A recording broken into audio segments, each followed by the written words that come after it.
Boas-vindas a você, que bom que você está aqui para mais um episódio. Afinal de contas, a gente está aqui tentando trazer conteúdos que possam te ajudar no seu dia a dia, porque se é problema seu, é problema nosso. E o conteúdo de hoje é de um cara que eu admiro de uma forma desproporcional, meu querido amigo Rafael Albino, e esse texto está lá no Medium dele, que é @RafaAlbino. A gente vai deixar o link tanto do artigo como do perfil do Rafa lá no Medium para vocês no nosso backstage, que é k21.link/lovetheproblem.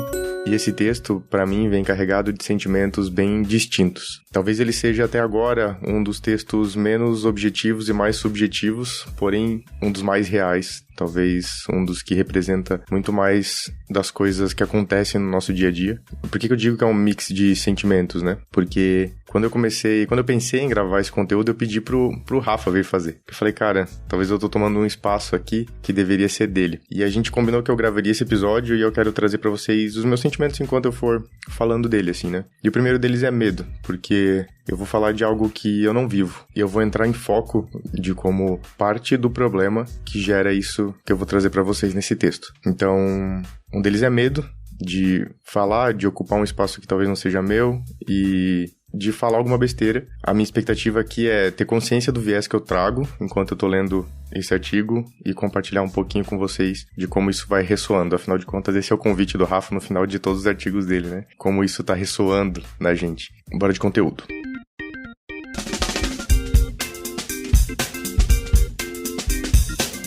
O título do artigo é O Peso da Perfeição. Gostei da voz de ser uma voz de narrador aqui, né? Ser perfeição. O peso da perfeição. Eu tô rindo de nervoso porque o assunto é sério.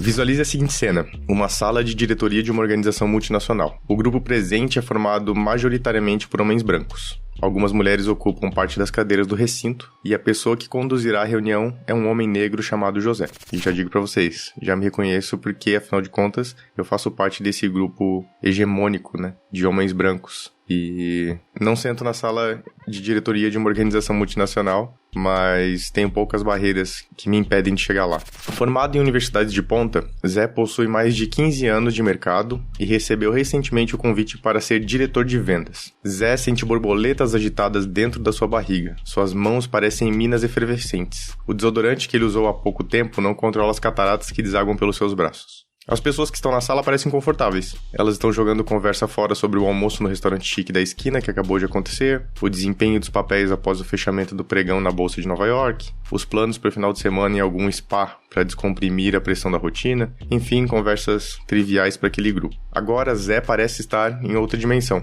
Ele está preocupado com o que as pessoas vão achar da qualidade das suas análises sobre o desempenho de vendas. Além do mais, ele se sente sozinho. De uma forma estranha, não se considera parte daquele ambiente. E mesmo com um turbilhão de emoções, ele se ancora nos dizeres da sua mãe, que reforçam o quão merecedor ele era de estar naquele lugar. A reunião começa e Zé inicia sua fala agradecendo o interesse das pessoas pelo tema. Passados 5 minutos, a primeira interrupção. Zé tenta puxar a conversa de volta para o foco, mas sem sucesso. Ele pensa que aqueles dois homens brancos que trouxeram um determinado ponto devem ter algo extra para contribuir. Passados 15 minutos, cessa-se a explanação dos dois. Zé sutilmente reforça que os pontos trazidos já haviam sido apresentados por ele. Como de praxe, os dois homens ignoram e a reunião segue. 2 novos tópicos são apresentados e uma das mulheres diretoras pede a palavra para explicar a importância do tema para a organização. No meio da fala da diretora, uma interrupção de outro homem branco. Zé fica na dúvida de como agir e decide pedir para que o homem deixe a diretora terminar de trazer o seu ponto. O homem branco desconsidera e segue falando.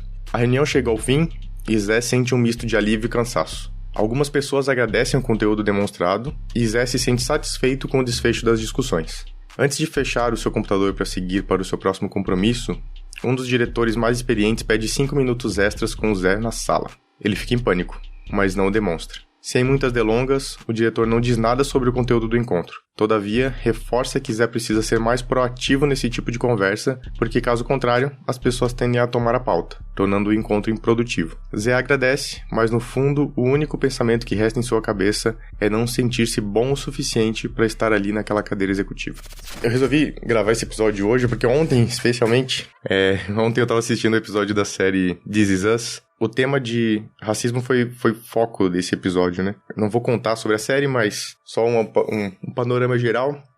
A série conta de uma família que tem 3 filhos e desses 3 filhos, 2 são gêmeos, e um terceiro filho é adotado, que chegou no hospital no dia do nascimento dos outros. Esse filho é um menino negro, ou agora um homem negro, né, o Randall, e o irmão dele, o Kevin, é um homem branco, assim como a outra irmã, que é uma mulher branca também. Mas a relação desse episódio passa entre os dois, assim, né? E o Randall tá, agora depois de adulto, revisitando, assim, coisas que aconteceram na vida nessa relação com a família branca, e de como o racismo estava presente dentro desse crescimento dele, assim, né? E de como ele não se sentia visto, não se sentia pertencente, e muitas vezes ele não se sentia bom o suficiente para estar naquele lugar, naquela família, inclusive. Então ele busca a perfeição desde o primeiro dia, assim, ele é o melhor, ele é o único homem negro na escola, na turma dele, enfim, no trabalho dele, ele é um cara super dedicado, enfim. Mas no fim das contas, muito disso é simplesmente esse peso de ter que ser o perfeito. Inclusive de ter que ser grato de estar naquele lugar. Espero que o Zé aqui da história do Rafa, no fim das contas, não vá pra casa também, sei lá, no metrô ou no carro que ele vai pra casa aí, que ele não vá pensando, inclusive, que ele precisa ser grato por esse ambiente, que é uma oportunidade única que ele tem na vida dele. A nossa sociedade gera isso, eu sou parte desse problema, assim como provavelmente você que tá ouvindo a gente. Eu não me sinto desconfortável como o Zé se sente. Eu provavelmente sou o cara que interrompe em algumas das situações. E é injusto, se você parar pra refletir sobre essa história do Rafa, que no fim das contas o Zé ainda precisa receber um feedback pra dizer que as pessoas estão tomando a pauta do assunto dele, assim, né? O excesso de esforço é desproporcional, para que o Zé se sinta representado num grupo que de fato não representa ele. Lá no This Is Us, ainda não tem um recorte, assim, talvez tão importante, que é um olhar sobre classe, uma consciência de classe de fato, porque no momento o Randall e o Kevin são dois homens que têm dinheiro, acho que eles estão super bem, assim, financeiramente, o que muitas das vezes não é o nosso contexto, né? E o contexto aqui, o Zé é um diretor de uma organização, alguém que chegou lá, mas nem sempre é representado por essa consciência de classe que envolve tudo isso, assim, né?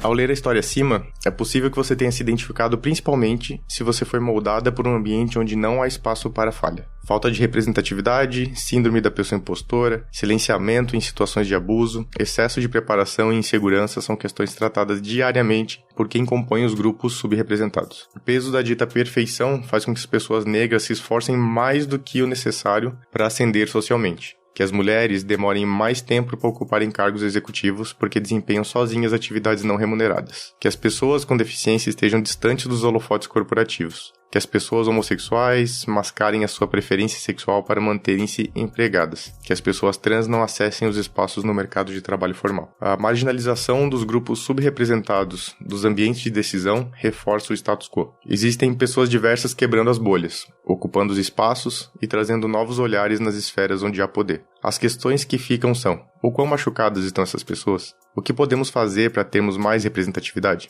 Compartilhem nos comentários o que vocês estão vendo por aí. Talvez seu relato inspire novos ares nos ambientes organizacionais. Então eu indico para você colocar os seus comentários lá no texto do Rafa, no Medium. Colocar os seus comentários lá no nosso card, no backstage, no k21.link/lovetheproblem. O Rafa acompanha a gente por lá sempre. Ou vamos conversar sobre esse assunto lá no nosso Telegram, que é @lovetheproblem. Tem lá no nosso backstage, tem um link também pro nosso canal do Telegram. Mas você pode entrar direto, só procurar @lovetheproblem. A gente tá por lá.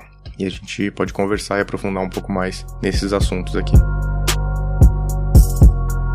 O último sentimento que fica aqui, pra mim, é um sentimento de angústia relacionado com quantas vezes eu simplesmente mantenho essa expectativa de que as coisas vão mudar sem uma ação de fato, né? E o quanto eu, como homem branco, não olho pra isso de forma consciente e ativa. Não me posiciono muitas vezes. E quanto eu sou não só omisso, né, mas ressentido com o fato de que as pessoas estão ganhando visibilidade e ascendendo. E o que elas deveriam, o que a gente deveria fazer. Não só garantir essa representatividade de uma forma mais consciente e ativa, mas também cuidar dessas pessoas que conseguiram chegar, porque provavelmente elas podem estar, como diz o Rafa aqui, muito machucadas nesse caminho. Talvez a gente olhe para essas pessoas porque elas chegaram num lugar de visibilidade, mas quantas outras estão machucadas e destruídas nesse caminho, quando a gente não olha para esses grupos socialmente minorizados de forma consciente e ativa. Então, fica esse meu convite para você, para suas organizações, para que a gente possa proporcionar um futuro diferente. E é isso. Um beijo para você e até o próximo conteúdo.